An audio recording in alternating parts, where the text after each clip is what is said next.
Good morning, good afternoon, and good evening to all our participants who have joined for today's webinar. Thank you so much for joining.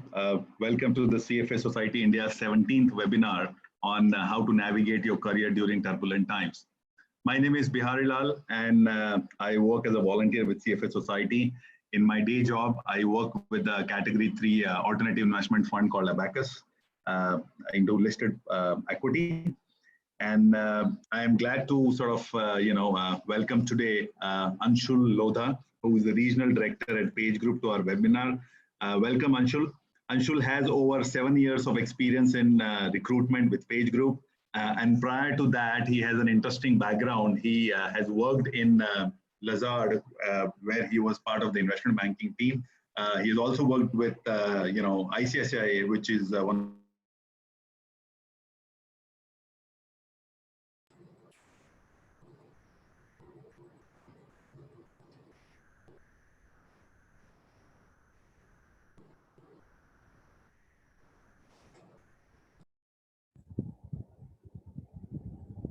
VD, your voice is gone.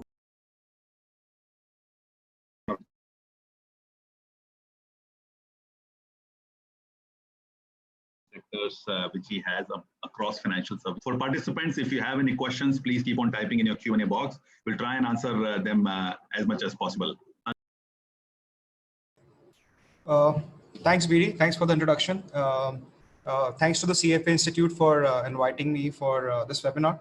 To all the participants on the call, I hope all of you are keeping safe at home and so do with your families. I would, BD has already spoken about my background, but I would like to start with giving a quick introduction about the firm I represent. So those of you who are not familiar with Michael Page, we are a FTSE 250 company, listed on London Stock Exchange, been in business for over 40 years now. A pretty big presence in Asia. We have offices across China, Hong Kong, Singapore, Japan, Australia, Malaysia, Indonesia. Been in India for close to 9 years now. We have 3 offices here: Gurgaon, Mumbai, and Bangalore. As part of today's topic, I would like to cover the impact of COVID as far as financial services as an industry is concerned overall, while we deep dive into certain specific sectors which I believe will be of interest to you. I'll start with sharing my screen to go through the presentation I've prepared for this. Just one second.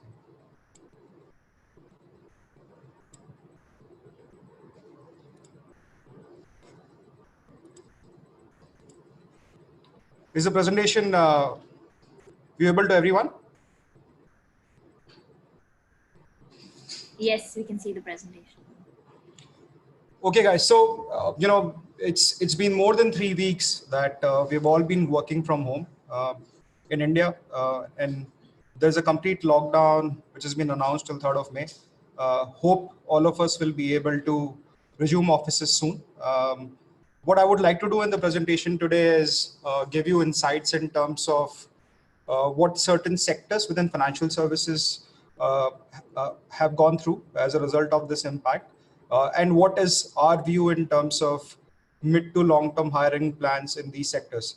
Before I deep dive into this, I would like to share my first slide. So if you look at how financial services sector in India has been impacted because of COVID, right? It's close to around mid-Feb that we started getting impacted from it in India. And from there, if you see, BSE went down from close to 42,000 levels to close to 28,000 end of March. Similarly, for Nifty, if you look at the numbers, we were well about 12,000 and are hovering close to around 9,000 right now. So huge correction has already happened in the stock markets. Similarly, if you look at Indian currency versus US dollars and euro as well, from 71 to close to 80, 84 as far as US dollars is concerned, and similar depreciation as far as euro is concerned as well. So we have seen significant reduction in stock prices as well as depreciation of Indian currency. Now, I was going through a lot of research reports in terms of how COVID will impact India overall. And there are four key factors or 4 key ways in which, I think the economy will be impacted. The first, of course, being supply disruptions. As we all know, there is a great dependence on China for the imports of raw materials as well as immediate materials. Similarly, there will be a big slowdown as far as any global or domestic demands are concerned. I don't know when will I fly next, right? Taking a holiday right now seems like a long shot. Similarly, there's a demand for few export destinations, which accounts for 40% of India's export, is also expected to take a severe hit. Now, this has also come with a huge correction in oil prices, which I think will help India to some extent. If you look at the fourth point where I have focused on stress on banking and financial services sector specifically, which is what the topic for our conversation today is. It's very clearly indicates that as far as banks are concerned, their exposure to stress industries and MSMEs is going to take a big hit. Similarly, we do expect significant defaults on the consumer loan segment, which will all create a stress on banks' credit growth. Similarly, for capital markets and other financial parameters, as I told you before, stock markets have corrected by almost 30% since this started. There's a sharp depreciation of rupee against dollar will also create a trade deficit, and exports contribution to GDP will be low, right? What I want to do going forward is break up the financial services sector for you in different aspects. So the first slide that I'll present to you will speak about the banking space, where I will try to cover our views on NBFCs, fintechs, and banks. So if you look at my presentation, as you see, we've seen that the NBFC and fintech space has taken the worst hit as they struggle to raise debt for themselves. Most players have stopped disbursements to new clients and are only focusing on existing loan books. Our sense is that new entrants in this business, when I say new entrants, means all players who entered the space in the last 2 years, will either get acquired or acqui-hired by large players in the segment. I think they will find it very difficult to get going in the current scenario. Similarly, large NBFCs, what we have seen is they will mostly honor bonus payouts for this financial year, but most of them have already put a freeze on promotion, appraisals, increments, and other business-related expenditure as far as FY21 is concerned. Apart from PSUs, no other banks and NBFCs are disbursing loans at this point in time. I mean, this is a very well documented and information that we have all read about in the last few weeks. At the same time, we are seeing a big surge in transactions through payment companies and gateways, which will result into a lot of hiring on these platforms, right? AMCs and other capital market players are also facing issues given sharp decline in stock markets and issues with debt markets. We've all seen how Yes Bank went down and a lot of bond holders took a hit because of it, right? I do see audit and credit rating firms facing the heat as a lot of their major projects have been put on hold given bleak outlook for the next few quarters. So this is broadly our sense on how financial services as a sector looks like. Now I'll try to also give you some indication on how the hiring outlook looks like from a short to mid-term perspective. As I mentioned, because of the hit NBFCs and fintech players have taken in this space, all the hirings have been put from hold. However, we have seen a big surge in requirement for collections professionals. This is because we expect these players to focus on existing loan book for at least the next 2 quarters. This has resulted in a big demand for collection professionals across this industry. There is a definite surge in hiring pattern for payment companies and payment gateways. As I mentioned, given we are all at home, most of the transactions are happening online. So use of payment gateways like Google Pays or Paytms of the world have gone up quite a bit. There's a big demand of professionals on the technology side of things for these platforms. I don't expect any of the private or public sector banks to go big on hiring this year as well. Similarly, for audit firms and credit rating organizations, I think there'll be a reduction in headcount across platforms as far as this segment is concerned, and you can only expect hiring for critical roles in the next few quarters. Now, this is all short-term, mid-term. I do expect the markets to come back end of Q3 or beginning Q4. as things open up and we all get going with what we were used to do when times were normal, right? So we expect certain type of roles to be in demand in H2 of this year or early next year. I think the roles that will be big in demand would be fundraising, credit risk, collection, finance, and a lot of investment roles, especially at junior level. And I'll cover it later in my slides when I talk about funds, especially on the buy side. So this is my broad view on the larger financial services segment. I will now move on to the certain other segments which will be of interest to you. So this is our overview on buy side as an industry. Now, when I say buy side, we cover most of the private equity funds. So private equity funds in India are of varied types. You have the large private equity funds like Bain, Blackstone, Warburg, and the types. Then there are a lot of domestic private equity funds like Chris Capitals, Kedaras, multiples of the world, which predominantly look at growth investing. In addition to private equity, you have certain other players like venture capital firms, special situations distress funds. You also have impact funds and hedge funds. So I've tried to cover, our small takes on each of the sectors, which I thought will be interesting for you. Now, as you all know, all economic activity has come to a standstill. As a result of which, investment landscape for fund is also on a wait and watch approach. All the funds are currently focusing on heavily on portfolio management, making sure that the liquidity positions are taken care of. They have business continuity plans, and so on. So certain type of hirings which are ongoing in the market, though, as far as the segment is concerned. So India has a very big pool of pre-MBA hirings. Now, these are typically candidates who are undergrads, basically IITians or chartered account holders, who want to gain some experience before they apply for their business schools in India as well as overseas. So a lot of private equity funds in India, be it global or domestic, they hire for their pre-MBA platform. These are basically 2 to 3 year contract roles, wherein you get to spend time with these funds and in turn apply for B schools at the end of these tenures, right? So we are seeing a lot of hiring activity at this level. This will continue for the next 3 to 4 months because that's a recurring cycle when these funds hire for such roles. As far as any onboarding is concerned, we have seen that most of the funds are comfortable with digital onboarding of new hires, with many funds having adapted to virtual trainings and induction programs. At the same time, a lot of domestic venture capital as well as private equity funds, which had hit road for fundraising end of last year and early this year, have been severely impacted. That's because most of the LPs or the investor base, which is either based out of Middle East or Europe or US, are not looking at capital deployment at this point in time. So I know of a lot of players who were on ground to raise capital have completely put their fundraising plans on hold. I'll now speak a bit about venture capital, which is an area that we very extensively focus on at Page. As I mentioned, again, a lot of focus on keeping portfolio companies afloat. All investment teams are hands full with portfolio management at this point in time.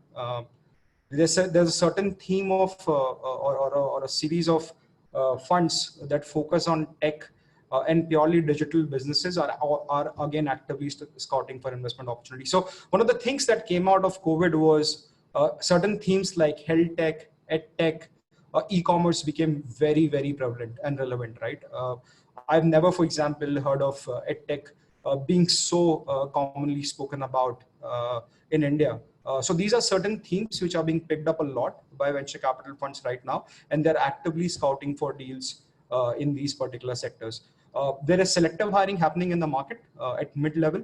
This is owing to the fact that these are very niche hirings where they'll scout for people with very deep sector as well as sourcing capabilities, right? So as you must be aware that venture capital as an industry thrives equally on sourcing of relevant deals plus execution, unlike private equity funds where there is a lot of deals which are out in the market through banks, and majority of the focus can be on execution. Whereas venture capital as an industry requires individuals who are equally good in sourcing as well as execution.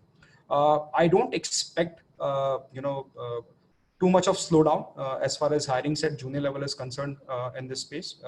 That's because funds are the big players in this space are well funded, and I do see investment activity levels to pick up as things improve in H2 of this year. Now, one thing which is which has become very relevant in India, not just now but in the last 12 to 18 months, is you would see a lot of emergence of credit special situations and distress funds, right? A lot of global funds have already set up foot in India. Firms like Aeon Capital, SSG, Cerberus, Lone Star, they're all looking to deploy capital in this space given liquidity crunch across sectors, right? Well, in the current environment, new deals have tapered off, and as I said, most of the funds are focusing on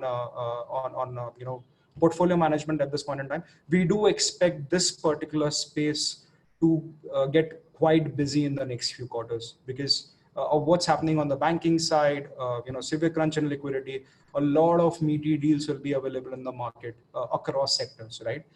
As I mentioned, a lot of global and domestic firms are scaling up operations in India, sensing it as an opportunity to build out AUM in what they say is one of the most lucrative markets for them now globally, right?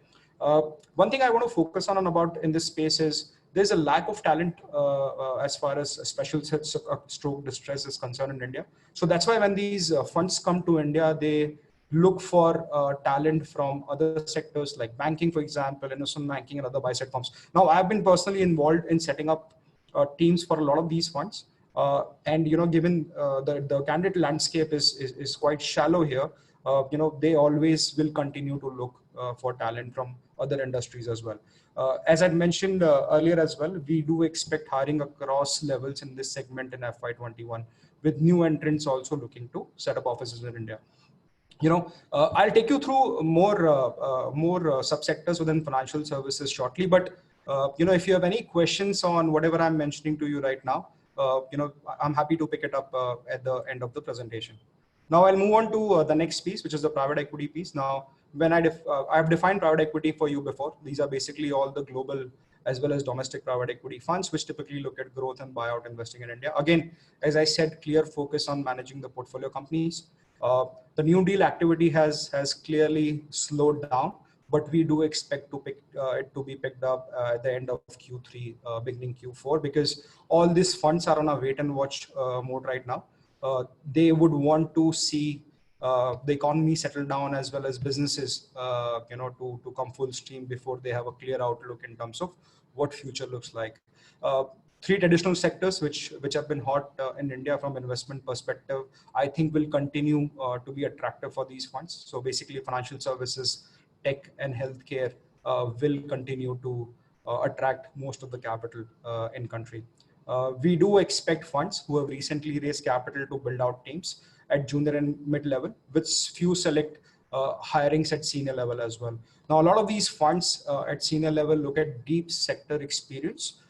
Given the COVID situation, I do expect some consolidation to happen in the market, whereas larger players will be able to attract a lot of senior guys with deep sector experience, in their teams.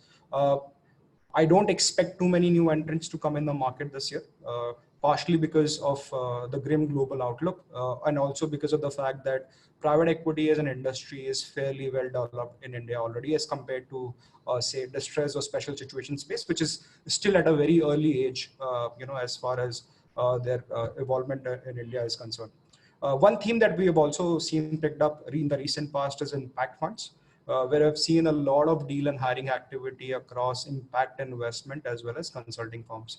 A number of domestic and well-known global funds have come to India, and they are looking to hire people across levels.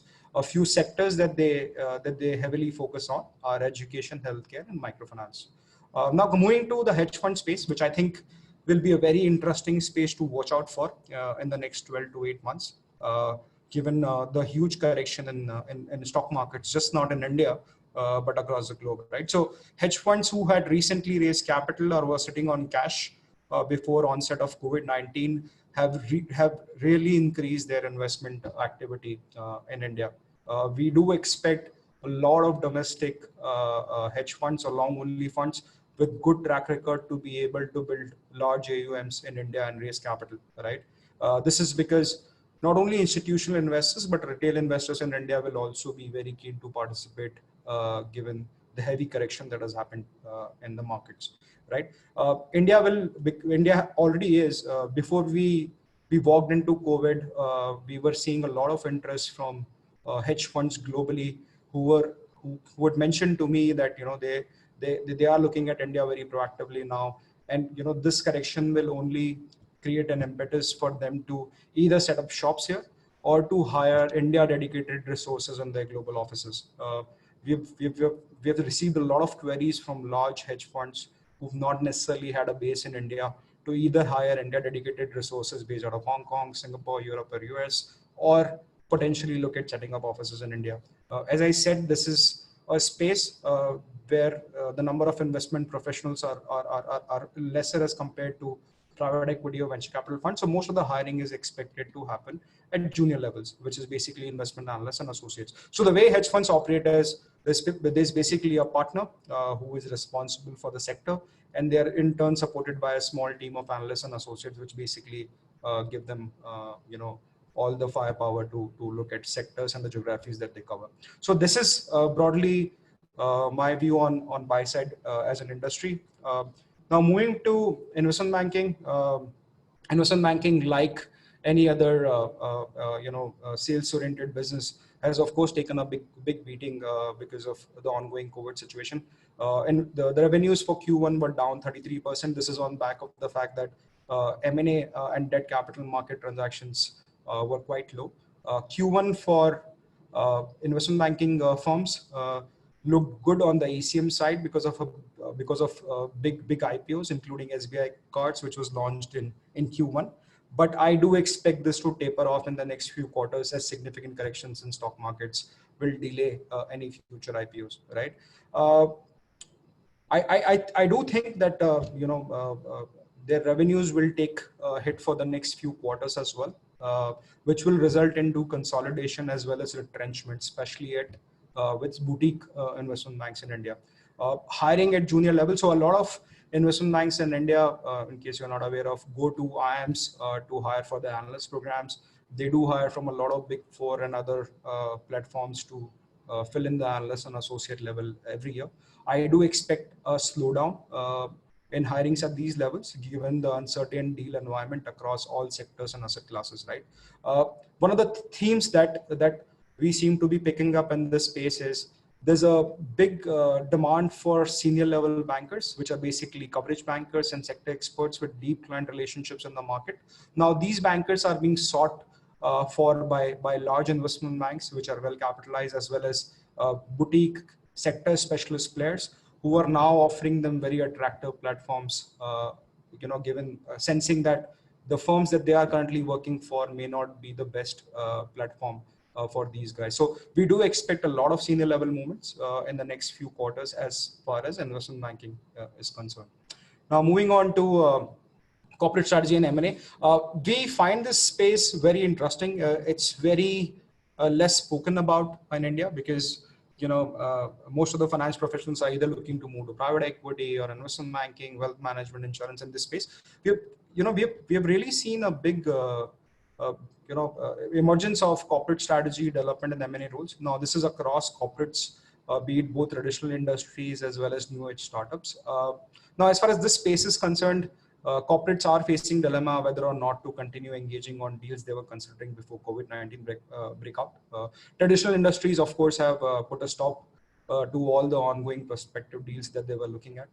This is because of the fact that all their focus is back on the existing businesses. However, a very interesting theme that has come out in the current environment is that a lot of new age tech companies are designing strategies to revive revenue by adapting to the need of the hour. So for example, you must have read, right? A lot of food delivery and e-commerce companies have shifted focus to only essential delivery, right? So we do expect a lot of activity as far as corporate strategy and development teams are concerned. I think these teams will get even more active as times come, because both traditional as well as new tech companies will scout for new revenue or M&A opportunities as things move into Q3 and Q4.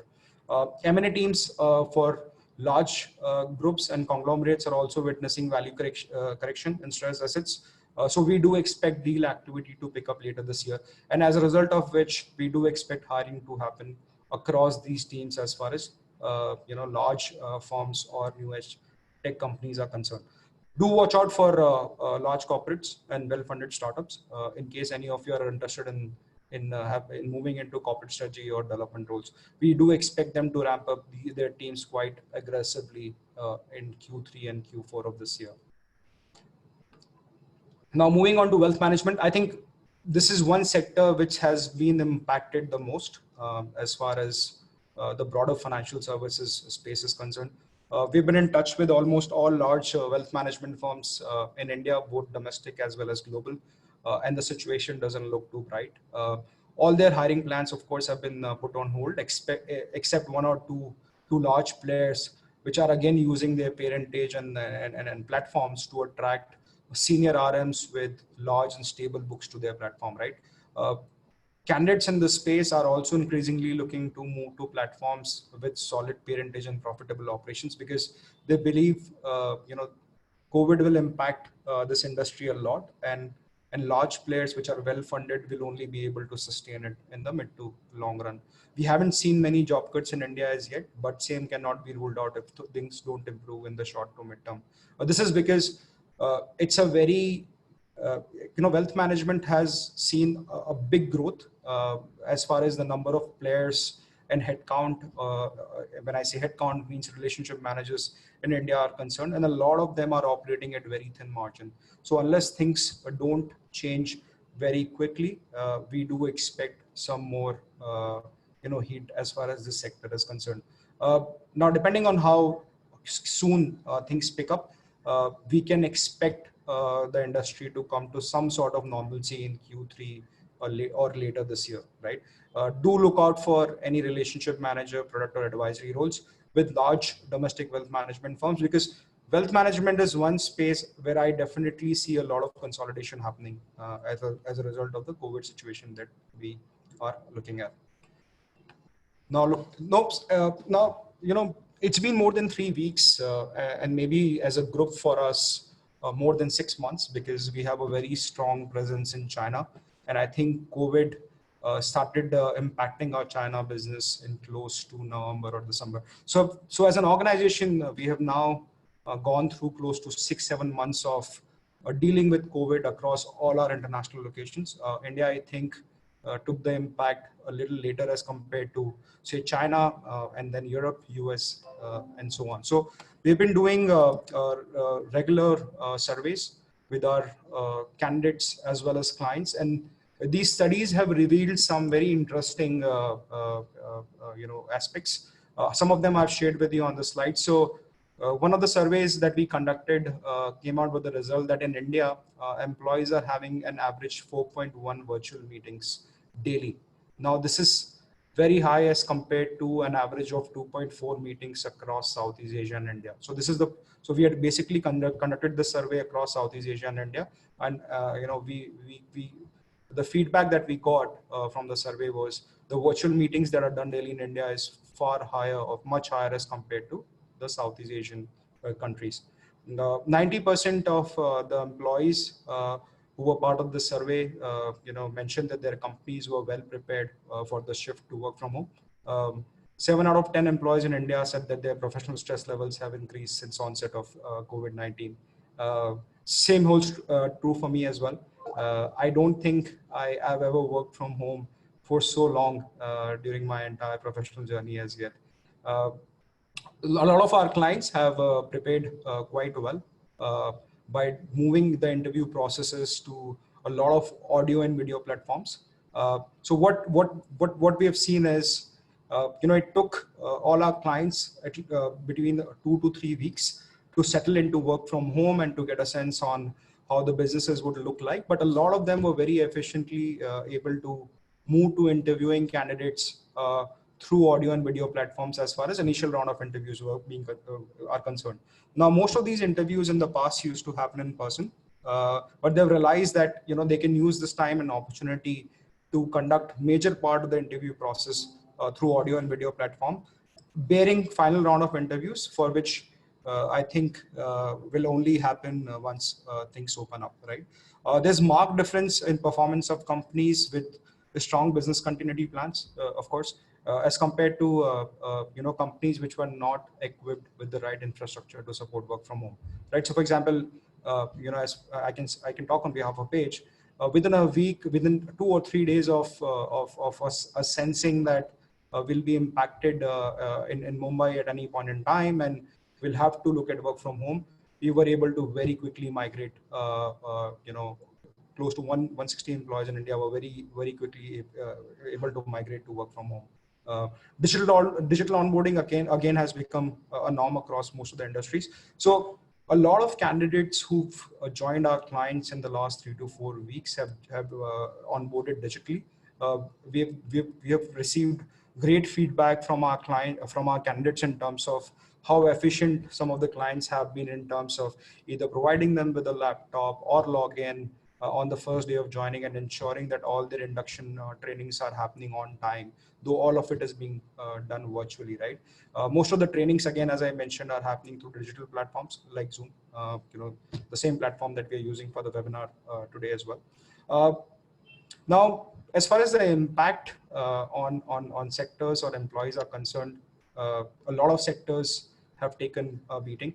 One of the consistent themes that we have seen across sectors is all the employers are trying to protect their employees to whatever extent possible. So the most common norm or thesis right now in the market is pay cuts. So pay cuts are being preferred over layoffs to absorb the impact of ongoing COVID situation. Now, the impact of COVID is different across different sectors. But the one consistent theme that I see when I speak to clients across sectors is they would try their best to avoid layoffs and absorb costs through other means currently. We've also witnessed hiring freeze, no promotions, zero increments, and other similar cost reductions across different sectors. There are a lot of surveys that Page has done in the last 3 to 4 weeks. And if you want to take a look at these surveys in details, you can just look at my post on my LinkedIn page. Now, I've spoken to you about multiple subsectors in this presentation. If you have any queries regarding career advice or job search, I have mentioned the name of people who within Page are responsible for these disciplines. So feel free to drop us an email. We'll be happy to get on a call with you for any query that you may have or support you with your job search. Now, just to give you very, before we move into the Q&A session, I would also take a minute to explain you how we are structured as far as our financial services practice in India is concerned. So we have a close to 25-member team based out of Mumbai, which caters to financial services as a sector, and we have similar teams in Gurgaon and Bangalore as well. As far as the Mumbai team is concerned, which I'm responsible for, we have an 8 to 9 member team which only focuses on recruiting in the private equity, venture capital, corporate strategy, and M&A space. As I mentioned, I've already put down details of relevant consultants who will be able to help you with your queries in these areas respectively. Similarly, we have a close to 14-15 member team which focuses on wealth management. We have a team which specializes in recruitment in the insurance space, a team which looks at recruiting in NBFCs, fintech, microfinance companies, a team that focuses on recruitment in the core banking space, which is retail and commercial banking. At the same time, we also have a team which looks at recruiting in the banking finance space. So all the CFO, financial controller recruitments are taken care of by that team, right? Any other areas that you need help on, please feel free to write to me on my email address as well. So BD, I'll now move to the Q&A round. Thank you, Anshul. Thanks for that crisp view on financial services. Now, since you mentioned, your team which looks into different aspects of, financial services, let me ask you a question. Corporates often reach out to you for their hiring needs. Mm-hmm. How can an individual job seeker, maybe mid-level, fresher, senior, how can he leverage on your expertise? I mean, how to use a recruitment agency to find a job? No, so BD, it works both way with us. We actively scout for candidates in the market to service our clients on an ongoing basis. We also encourage a lot of our consultants to proactively engage with candidates in their area of specialization, right? Like, as I mentioned, we have a 25-member financial services team in Mumbai, with each individual being a specialist in only one subsector, right? So what we do on a weekly basis is every consultant will meet 10 to 12 candidates in the area of his specialization, just to get to know of candidates in the market and help or support them in any ongoing or future requirement. So to answer your question, I've already given email addresses of people who in my team are responsible for these areas. So, I think a lot of proactive engagement at the end of a candidate is required. Also, feel free to look out for relevant opportunities that are posted on our website. If any of those roles align with your profile, the team will of course get in touch with you. Does it answer your question, BD? Yes, thank you for that. In terms of, let's go a bit different. I mean, since you deal with a lot of these so-called blue chip employers, I mean, essentially the cream of financial services. What are the most common things or mistakes you find often in the resume? I mean, apart from obviously everybody has education and some relevant and non-relevant experience. But can you elaborate a little bit on softer aspects like inconsistencies, readability, relevant language, formats, etc.? I think I can go on this topic for a while, so I'll try to keep it crisp. I'll focus more on what to do than what not to do, because I've honestly seen a lot of people making a lot of mistakes as far as their profiles are concerned. So some small and simple advices: don't make your resume too long. As recruiters and as clients, we always prefer to see 1 or 2-page resumes.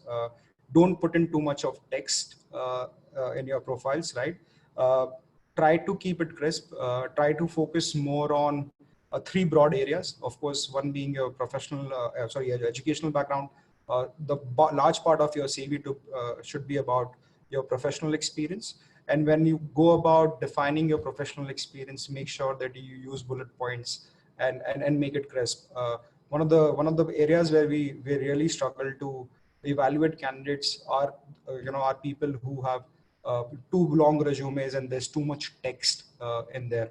Also, please highlight any extracurricular activities or awards or recognitions that you've received during your journey, because both recruiters as well as clients are looking at well-rounded personalities, right? I see a lot of CVs very heavily skewed towards their educational backgrounds, as well as putting in too much description around the work they've done. You need to find a balance between accommodating your educational background, professional journey, as well as highlighting any awards or recognitions that you've got outside of your acads and professional experience, right? So try to keep it crisp.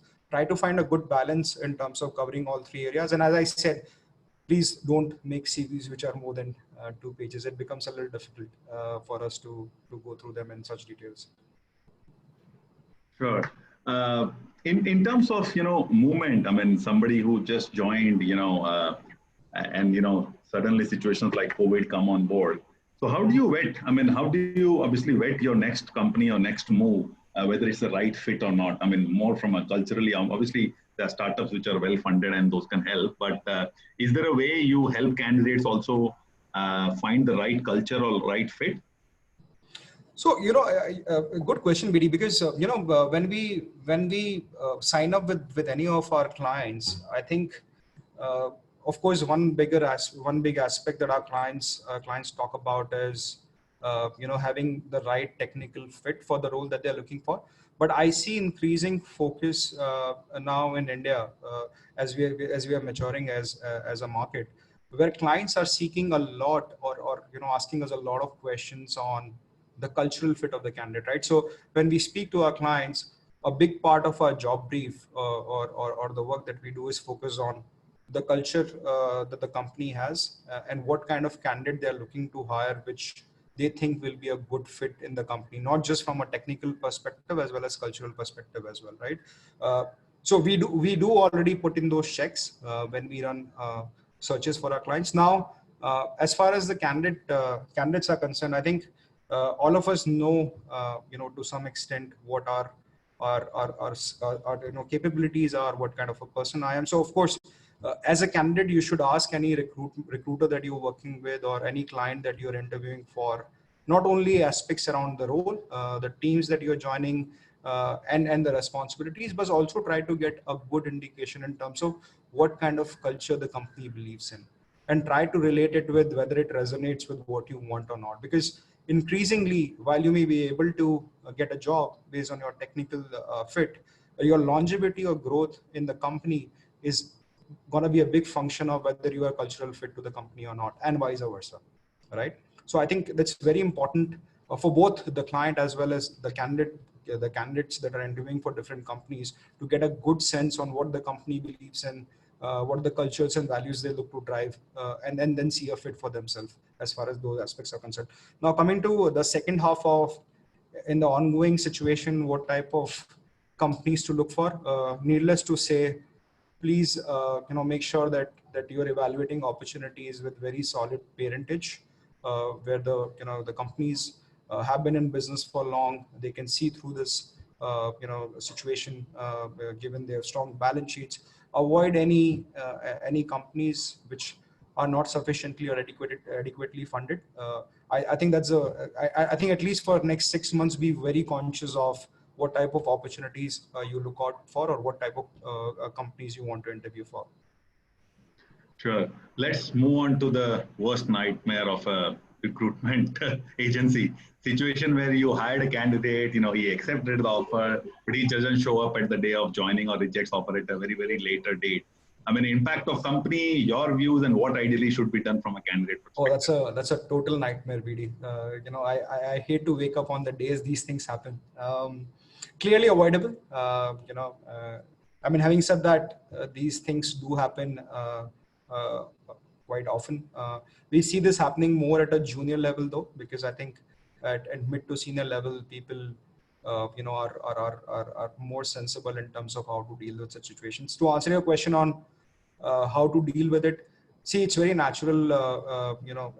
I don't hold it against anyone who's looking at a job to offer different opportunities while they've accepted other offers. I think one very hygiene thing to take care of is, even if you're thinking of not joining the firm that you have signed up for, please don't hesitate to pick up the phone and inform the recruiter and client about it, right? The company or a recruiter would much rather prefer you to be honest and candid about it, so that they are well prepared for these situations, and not to have a surprise on last day or the day of your joining, right? A lot of times these hirings are critical, and companies wait for these candidates for a period of 2 to 3 months, which is typically the notice period, right, to come on board.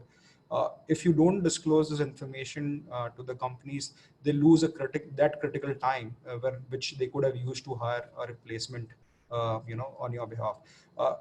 Also, to focus on the long term, any incidences like these reflect very poorly on any candidate, right? Both from a company as well as a recruiter perspective, right?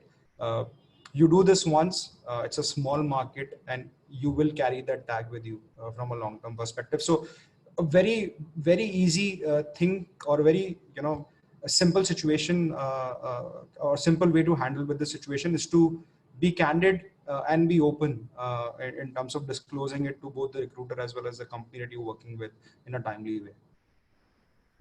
I mean, I can vouch for that it's a small world and everybody knows everybody. I remember my first interview, it was taken by an MD of Fidelity. Obviously, I couldn't crack it, but like 10 years or 15 years later, we were in the same committee, and I remember that, he took my interview. So, things come back to you at a later date. Of course you do. It's a small world, and you don't want to, create an unnecessary trouble for anyone. Yeah. And at a later date, when I was approaching Credit Suisse, I obviously told them in advance that I can't join because I have to join somewhere else. And later on, I think the candidate with whom they offered, he rejected at a later date, and I was still available. So the company didn't have to waste much time to sort of quickly focus on the hiring. So these things happen. But Exactly. anyway, moving on to employment gaps. I mean, situation like these, you may have a gap, illness, termination, redundancy. Maybe you took a traveling, your company is generous enough to allow you to travel, or family issues. How do you really explain? I mean, and you did mention there is a shallow candidate pool, and there are issues with right set of people. So how does that work with most of these PE industry? Sorry, can you repeat that your question again? I'm saying typically, if you have a gap, maybe because of illness, termination, traveling or family, how does it go, in financial services, and what's the right way to explain it? It's very simple. BD, be candid and honest about it, right? I'm sure you can't explain this on your resume, but what I do encourage candidates with a break for whatever reasons in their profile, be it personal, professional, or whatever, to make sure that first of all that gap is very clearly highlighted in their resume. A lot of times, what I see is candidates try to hide the gap for whatever reason, and then it comes out in one way or another in their interactions with the recruiter or in the interactions with the company. So an absolute no go. Please make sure that your CVs very clearly highlight the gaps. And whenever you drop your resume to either a recruiter or a company for a role that you're applying for, please mention the reason for that break in your email. People really appreciate. I don't think anyone looks down on you taking a break for any valid reason. Just make sure that you're open about it and you disclose it right at the beginning. Don't try to hide it at any cost, because if these things are realized at later on in the process or later on in your engagement with us, with any recruiter, it's not looked in the right spirit. So again, I keep saying the same word. Be open and candid about anything and everything as far as your profile or candidature is concerned. Sure. Jumping guns to someone who is serving a notice period. I mean, obviously everybody knows what to do, or maybe stay focused or something, but what not to do, especially with respect to data, contacts, other materials. I mean, we live in financial services where every bit of information is confidential, even though it would have come from outside. Any incidents or any things that you can mention on that? Yeah, I think a lot of firms face this issue with a lot of their outgoing employees not realizing the importance of how important data is to any company. I mean, I'll start with speaking about our industry, right? Our core product is the employees that we have and the data that we create, right? You can imagine the amount of impact it'll have on a business like ours if anyone uses, or any employee who's moving out uses the data while joining our competitive firm. Again, some very basic professional ethics. Please don't use the information, either it's a client information or a database information, to the disadvantage of the company that you worked for while you move to a competitor, right? It leaves a very bad impression, not only at an individual level, but it also creates a lot of disruption to the company that you may be part of 3 years, 5 years, 7 years. BD, I'm someone who always believes in, at the end of the day, it's a job. In anyone's professional career, which is a 30, 40-year professional career, I'm sure people will work for 3 to 4 companies. It's always good to exit any company on good note because, as you rightly said, it's a small world. You don't know your ex-boss may become your potential employer 5, 6, 7 years down the line, right? So business ethics, data protection are some very key aspects that any employee within the financial services industry should be conscious of. Sure. Now coming to the $1 million question. Tell me something about yourself and why do you want to work here? Of course, I want to work here for money and some learning, of course. So how do you answer that question? I mean, what's the right balance? I mean, people have stories, people have, answers that I want to match the vision and mission, etc., etc., etc. But what do you think is the right answer? I've interviewed a lot of people, not just for the companies that we represent, but hirings for our team as well. I can't talk about what people look for, but I can definitely talk about what I look for. I look for people who are honest and talk a lot about who they are as a person and their family backgrounds, that just taking me through their resume, right? So a lot of time I see people introducing themselves in sequence as their CVs narrate. That's not what I'm interested in knowing. I'm interested in knowing what is outside the paper. There's a lot to an individual which is outside their resume, right? So please talk about yourself, your journey, your personal background, things that interest you, right? And on handling the question on why do you want this role? Of course, it's understood that you want this role because you want to make a living. And hopefully you're interviewing for a company that is of interest or excitement to you. Try to align what you've done in life along with areas of strength and how you can utilize the same for the job that you're interviewing for, right? It's not rocket science. All people want to know is, are you well researched on the company? Are you open to talk about yourself, and disclose things which are not on your CV? I want to know about you as a person. I want to know about what motivates you, what excites you. I want to know about what are your strengths and how can you use them for a role that you're interviewing for, right? So these are some things people should be conscious of. Very basic thing, but as you rightly mentioned, a lot of people falter on it. Sure. Anshul, in my first interview, which I appeared as a fresher chartered accountant with a PSU, the guy who was taking the interview, eventually middle of the interview, asked me that he's confused who is interviewing whom. And I couldn't understand it at that point in time. But I guess there is a list of things which you should not do at interview. Maybe not doing enough research or not following up. But anything which you sort of, recommend candidates to go before a job or even apply. I mean, we get so many CVs who don't even know what our organization does, and they just simply apply. Big issue, right? I mean, we have platforms like IIMjobs and Naukri, and I used to be one of the culprits, BD, to be honest. When I graduated out of B school, I would just log into IIMjobs and Naukri and apply to 40, 50 jobs in one night, right? Without even going through, the job descriptions, without doing any research on what the company does, with limited or at times no know-how of what role I'm applying for, right? So I think as I've seen recruitment now for almost 8 years, we do counsel and tell all our candidates to not rush into applying for roles. There are a lot of roles out there in the market and in a country like India, and I think you need to be very conscious of, first of all, it's about your understanding of what really is it that you want, and secondly, when you go about applying for roles, either through job portals or with search firms, be well prepared or well read about the companies you're applying to.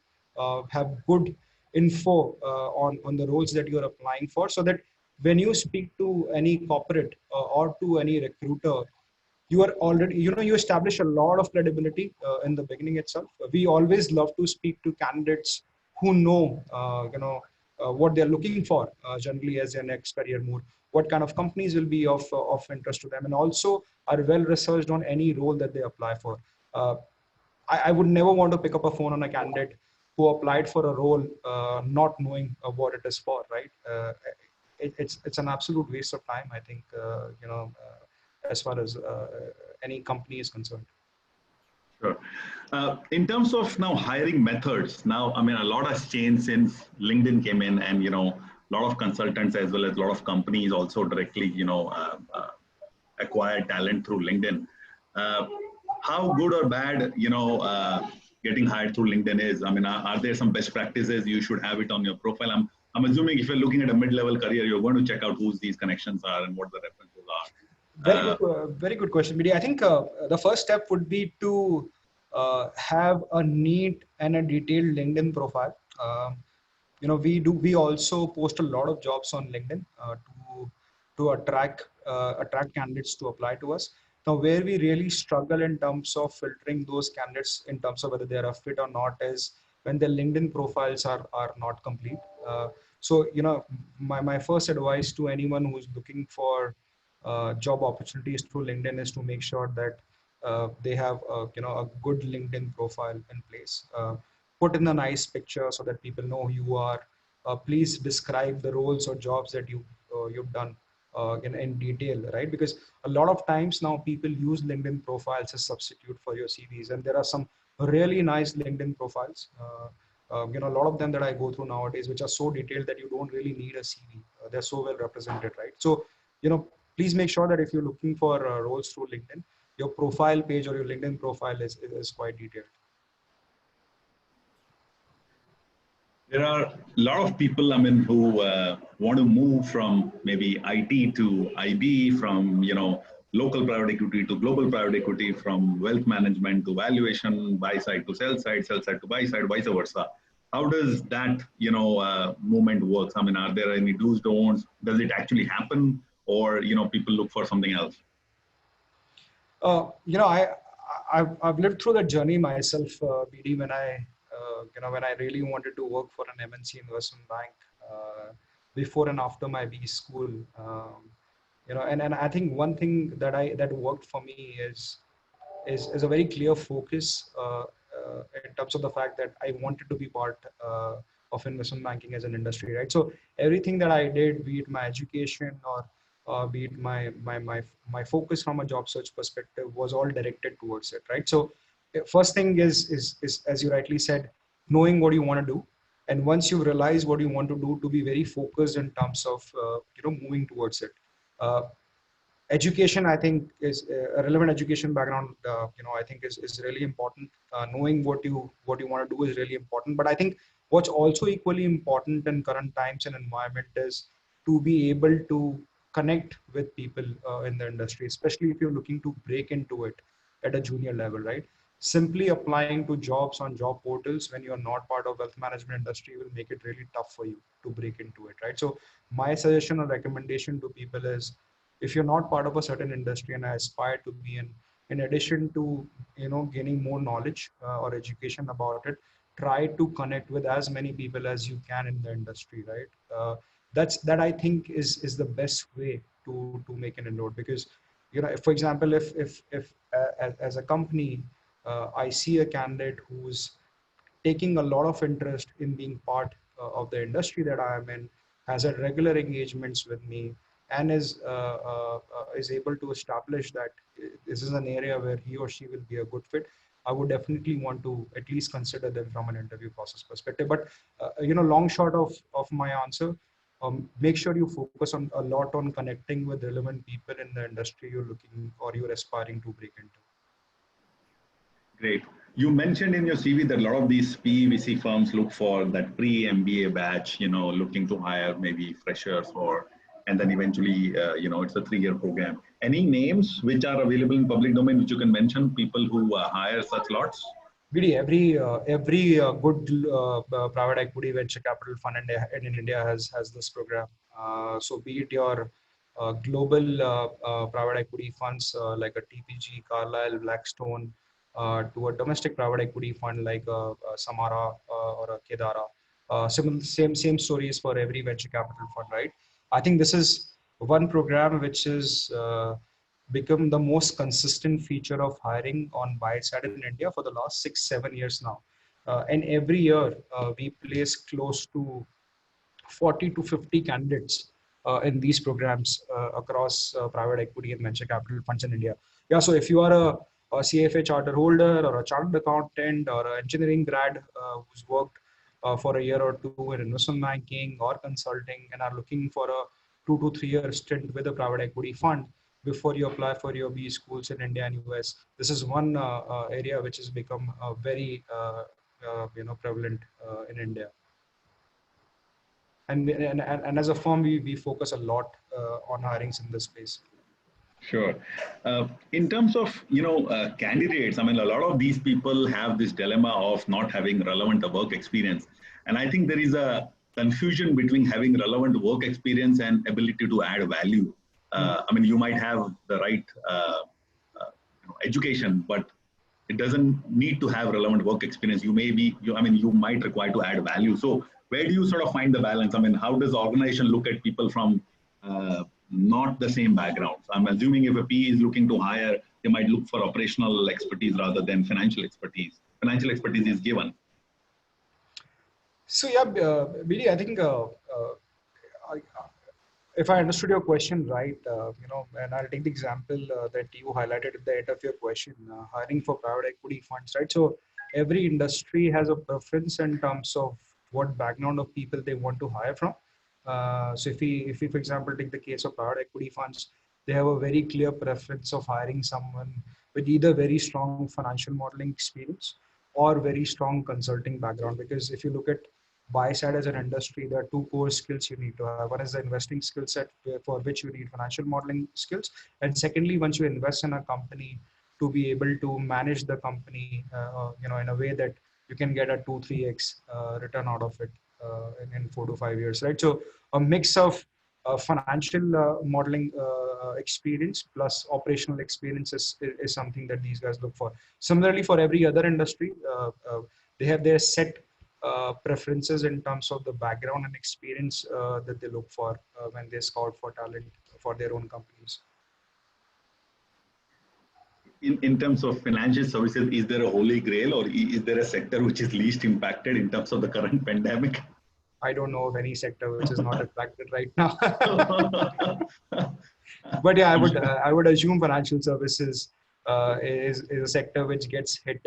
I mean, we get the benefits of the most benefit out of it as well, right? When markets and economies are doing well. Having said that, when things go down south, I think it's one of the sectors that takes major brunt as well. Anything people, I mean, I'm sure you look at thousands of CVs, but any trends you are seeing in, skill sets? I mean, I have heard a lot about Python and Excel modeling, obviously is everyone's favorite, but anything on those? I mean, any particular skill sets which people should look to add for getting into PEVC? Yeah, so for buy side opportunities specifically, I think I'll break it down into junior to mid level because the hiring criteria are very different at different levels. At junior level, a lot of focus is on financial modeling. So if you're a candidate who's looking to break into buy side at a junior level, which is basically analyst and associate, I think the non-negotiable is to make sure that you have very strong knowledge of corporate finance and very strong financial modeling and presentation skills. I think that takes 70 to 80% of the weightage as far as hiring at that level is concerned. Now, as you move to mid-level, which is basically VP and principal, people look for slightly more holistic skill set. So in addition to having done deals or knowing investing, a lot of focus also goes in terms of your sector expertise as well as sourcing capabilities, right? So most of the VP principal hiring on buy side in India happens with people having very deep, expertise in say financial services or healthcare or technology. Give you an example: if a global private equity fund or a domestic fund is hiring a VP, they will look for say if their financial services practice, they will only look at candidates who have deep experience, either operational or transactional experience in those areas or those sectors, right? So if you are at a mid level, I would say try to find your own niche, try to find your own, or try to create a niche in the sectors that you operate in. I think that'll come in handy as far as breaking into buy-side firms is concerned. Thank you, Anshul. As a reminder to candidate, we have sent our survey for claiming your CPD credit and the presentation for today's webinar on the message. A lot of things which Anshul talked about, I mean, and a lot of you had questions about salary negotiations and sample interview questions. Michael Page's website has a lot of those content as blogs. I mean, there is a section called Career Advice, and you can find a lot of these contents on their blog, which is very well written. And I urge you to follow. For our members, please look forward to, our next webinars on staying fit, which is tomorrow, angel investing, which is on Monday, creating your individual brand on Tuesday, and then later that week, a career webinar on regulatory services, as well as, practitioner insights on COVID-19 from a credit perspective. Thank you, Anshul, for such a wonderful webinar. I think those insights are well taken. We had over 150 attendees, and I think tons of questions. Thank you so much for your time. Thank you, BD. Thank you, guys. Thanks to everyone. Thank you.